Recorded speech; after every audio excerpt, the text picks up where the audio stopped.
even later in her life, people often remarked when she was First Lady that she dressed rather simply. And I think that's very self-conscious. She doesn't want to look too fancy because it's a balancing act, trying to be First Lady but not trying to pretend that you're being the queen or something.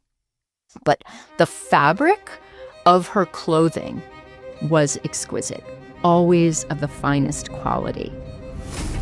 In early May 1789, Martha Washington finalized the details of a long journey ahead. In a few weeks' time, she would set out from her home in Mount Vernon in Virginia and head north to New York City. There, she would join her husband George, the nation's first president, in the first capital of the United States. Martha wasn't exactly looking forward to her new life as the First Lady. She longed to remain at Mount Vernon and live in retirement with her husband and grandchildren. But George had answered the nation's call, and she understood his sense of duty more than most. There was also no precedent for her new role. And as today's guest, Dr. Karin Wulf writes, Martha knew that the eyes of the nation were upon her. So what can we learn then from Martha Washington's leap into the dark? I'm Colleen Shogan, and this is In Pursuit, a podcast that explores lessons from America's past to write the history of America's future. Episode 2, Martha Washington's First Steps. Karin Wulf, welcome to In Pursuit. Thank you so much, Colleen. It's good to be with you. So we're going to be talking about Martha Washington this morning. Now, she never expected to become the First Lady of a new nation. As a very young and wealthy Virginia woman, what path did she expect to follow earlier in her life? I love that you started with that question, in part because I think Martha Washington's story and George Washington's story is such a Virginia story. I'm a native of Virginia. Virginians tend to think that Virginia is the total of early American history. But this is really a story rooted in Virginia. And to understand Martha's early life and the path towards marrying George Washington and the path they ultimately followed that led to the presidency, you have to understand early Virginia and her expectation, not that she would be the First Lady of the United States, which didn't exist, but that she would probably be the mistress of a modest Virginia plantation, or if she had ambitions, that she would run a larger plantation. She came from a family that was relatively modest by some standards, but very wealthy by others. She would have managed enslaved people, and she would have managed household resources, and she would have expected to raise children, not to be the First Lady of a new nation. So genealogy is very important, as you mentioned, to early Americans. And in fact, you've written a new book entitled Lineage on the topic. So tell us about Martha Washington. How did she view genealogy? Was this important to her? Genealogy was so important to Martha Washington's life as it was to all people who lived in British America, in part because genealogy is about the relationship between property and family. And Martha Washington's whole life is structured around precisely that relationship of property and family. So whether she was thinking about the family that she was born into, or the first family she was married into, or the second family she was married into, because George Washington was her second husband, she was always thinking about and understanding that her position owed everything to the people that she was descended from. So let me give you just one example. Her first husband, Daniel Parke Custis, was a child of incredible privilege, of a much wealthier family than Martha's. He was much older than she was. And his father had a child by an enslaved woman. And also his father had probably his own half-brother in the Caribbean. This is a family through whom property in people as well as property in land meant a lot to what you inherited, whether you inherited your own personal freedom or you inherited property yourself. So she would have been enormously attuned to and understood the significance of her family relationships. It structured her life. Her first husband, as you mentioned, Daniel Parke Custis, what happens to him actually impacts what happens to Martha Washington later in her life. He dies in 1757. How does this affect Martha Washington? What does it mean for her to be a widow at a fairly young age? Yeah, I mean, her early life is so compact. I think sometimes it's easy to miss the fact that she gets married, and within 6-7 years, she's had 4 children, 2 of whom died, and her husband's dead. And then she meets George Washington, or she probably knows him a little bit anyway. And in another year, she's remarried to him. It's very compressed, I think, from our perspective. But when her husband dies, she is appointed the executor of his estate, which means she's in charge of distributing to his heirs or managing for his heirs, because they're their 2 little kids, all of the property. And it's extensive. It's like multiple households and many, many hundreds of acres, many dozens of enslaved people. And it's not unusual in Virginia for a young widow to actually be the executor, to manage that kind of property after the death of someone.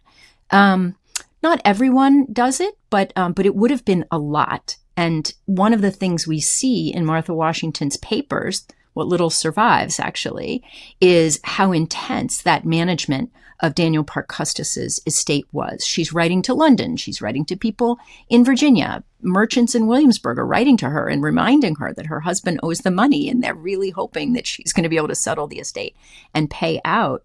It's a really complex financial and organizational undertaking for her.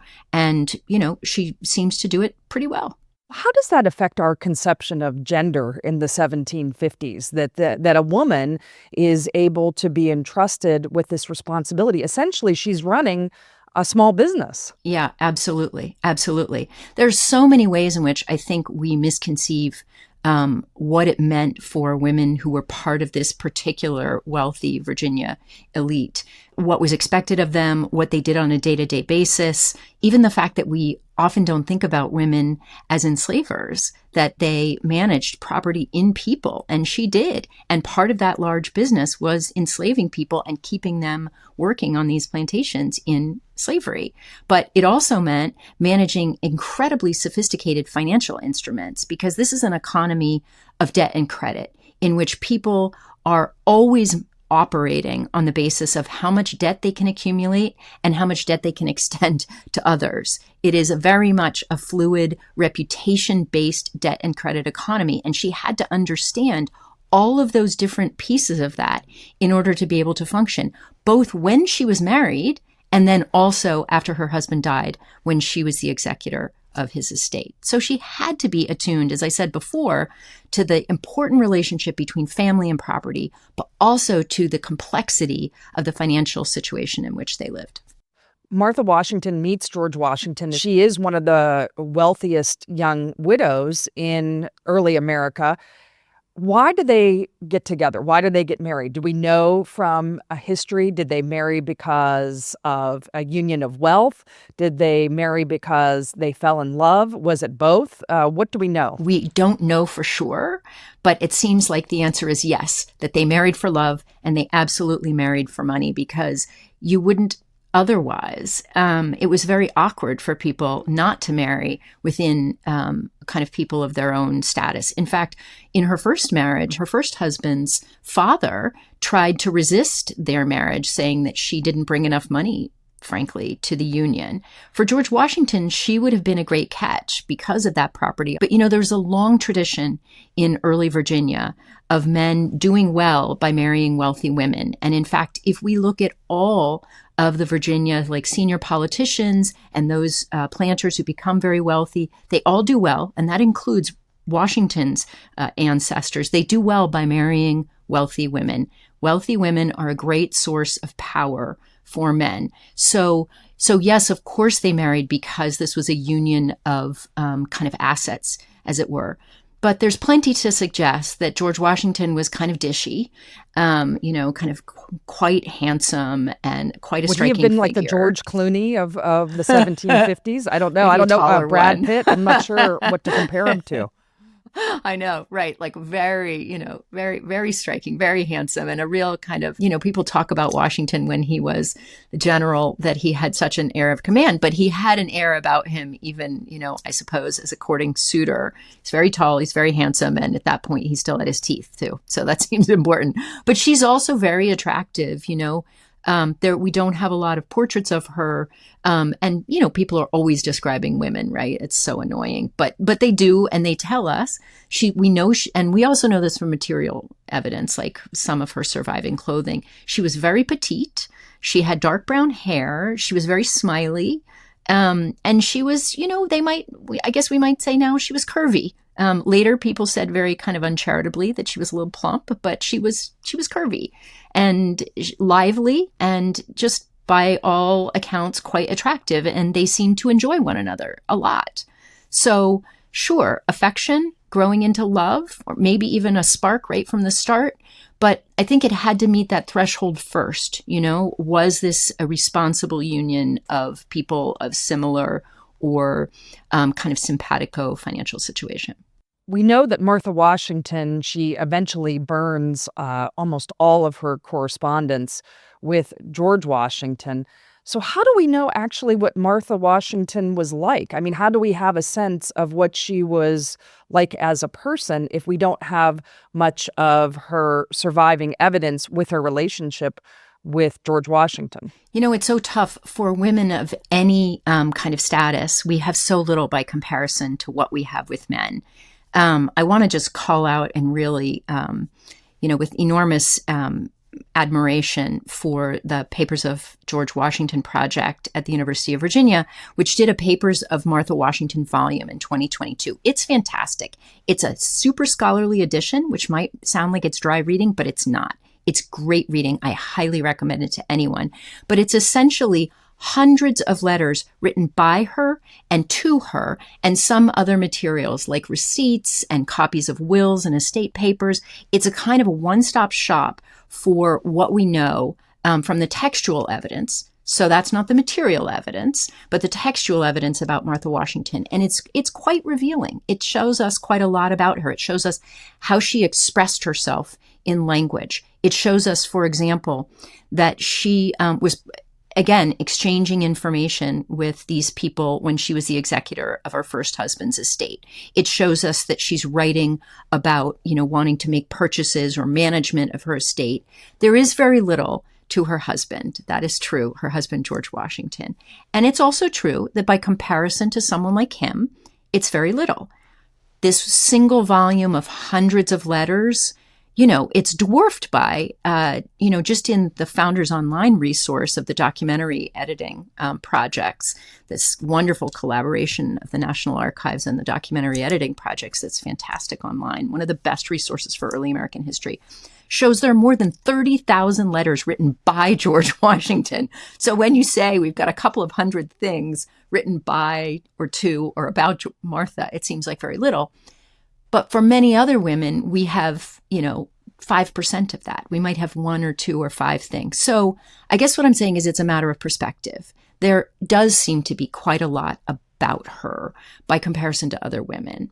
And we can kind of use that material. We can understand that in conjunction with the material evidence of her clothing, material she collected, things she was interested in. People often mention that she was a fashionable dresser. And we know that from what survives, both of the actual material stuff, like there's, surviving her beautiful wedding shoes, very, very fancy. She would have absolutely been wearing the fanciest French shoes. They were high heels, right? I mean, pretty heels, unusual. Purple silk, embroidered. I mean, so fancy. And can you imagine in 18th century Virginia saying dear so-and-so, this is what I want for my wedding outfit. I want these fancy heels. So some of that tells us a little bit about her too, that she was not the kind of grandmotherly, let's just leave her on the margins, not much to say about her kind of caricature of later years. she was a woman who knew her own mind. Yeah, that's interesting because we have this picture of Martha Washington in our head of her later in life where she looks, she's portrayed very differently than, like you said, a younger woman who's looking for fancy shoes to wear, at her wedding. Yeah. But the other thing is that even later in her life, people often remarked when she was First Lady that she dressed rather simply. And I think that's very self-conscious. She doesn't want to look too fancy because it's a balancing act, trying to be First Lady, but not trying to pretend that you're being the queen or something. But the fabric of her clothing was exquisite, always of the finest quality. And fabric is incredibly expensive at the time. So she may look like she's simply dressed, but she's dressed in the best. So, she steps into the spotlight probably for the first time when George Washington takes command of the Continental Army in 1775. And she is now the spouse or the wife of the commander-in-chief of that army.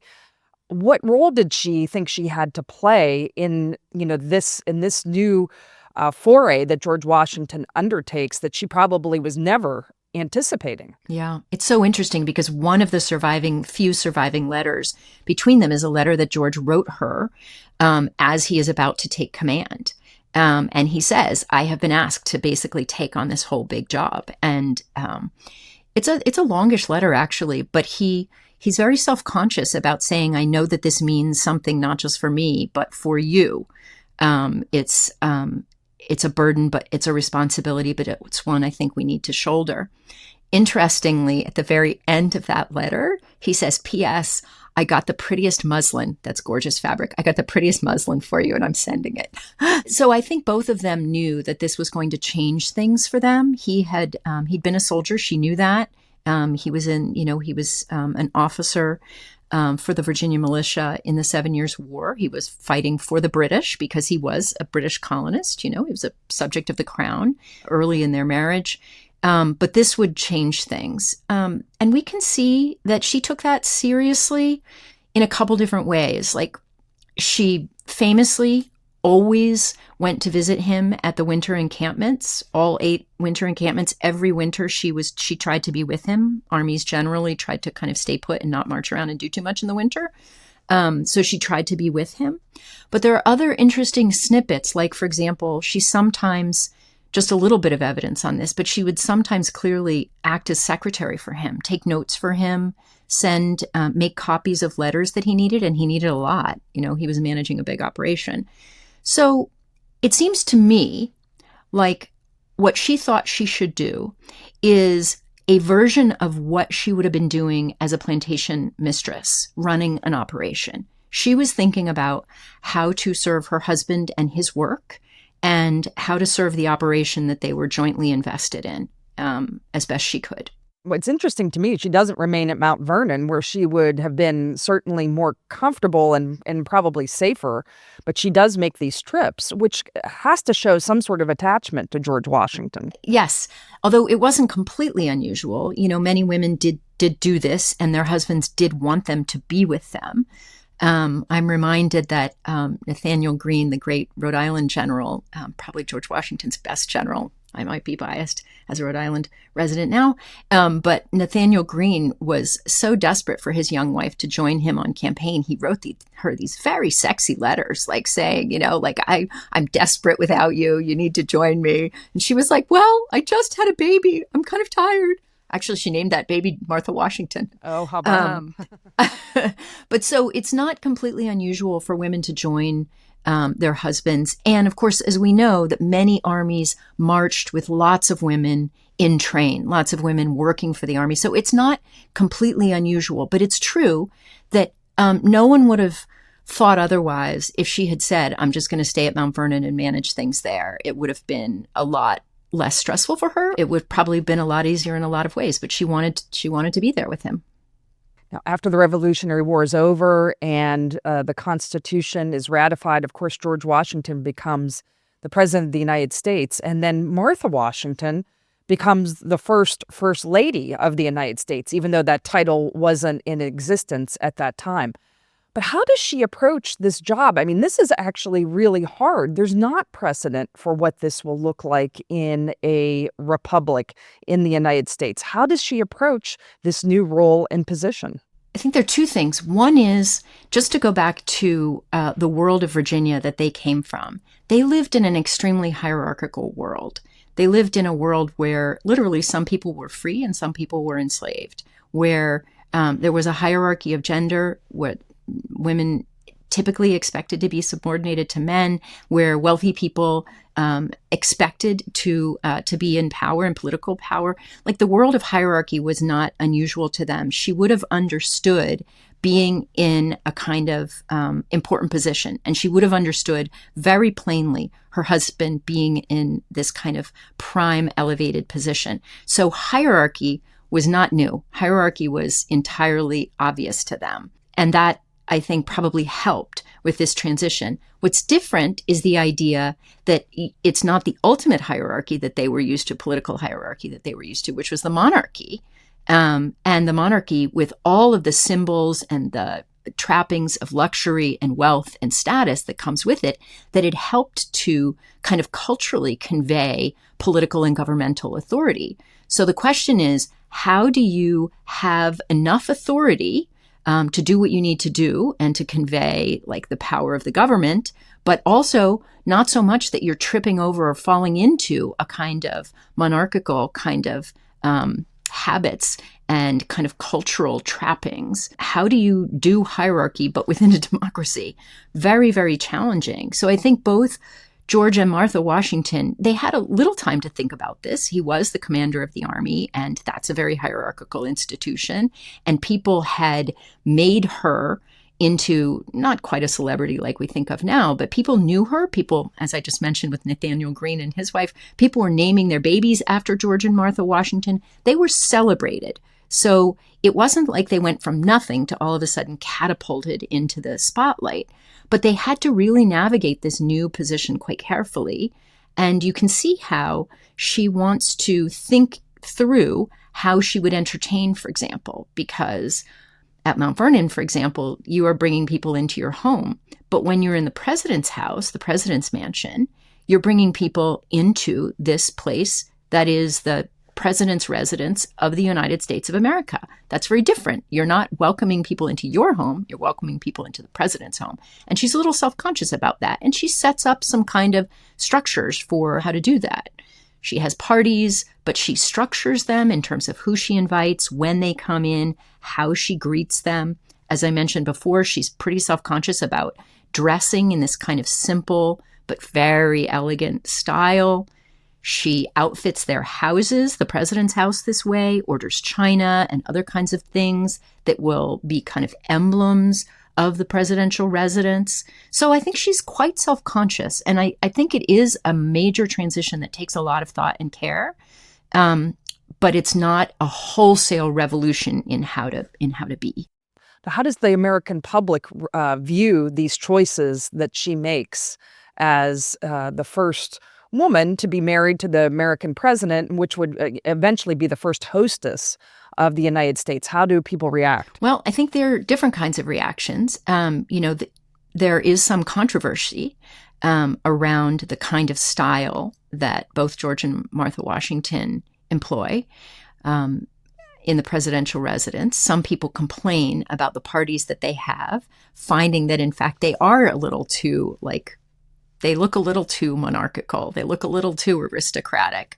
Whereas other people find that actually they're navigating this quite well. It's interesting that Abigail Adams, who becomes the second First Lady, says, look, you are such a model. I'm never going to be able to do it as well as you did. Thank goodness you went first, basically. And Abigail Adams, as we know, was a pretty sharp assessor of people and their behavior and probably wouldn't have pulled her punches. Karin, in the final years of their lives, both Martha and George Washington worried about a lot of things. They worried about their families, their legacies, about the future of Mount Vernon, their home, and of course, the future of the United States.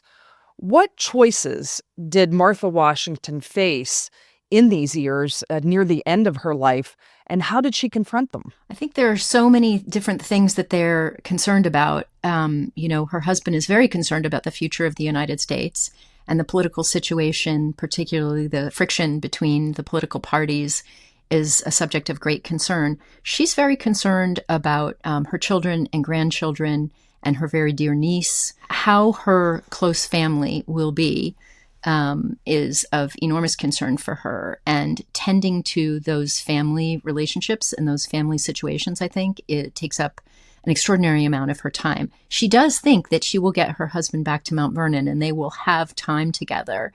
And of course, they don't. I mean, he dies too soon after the presidency for them to really have a lot of time together, which is like just deeply, deeply sad.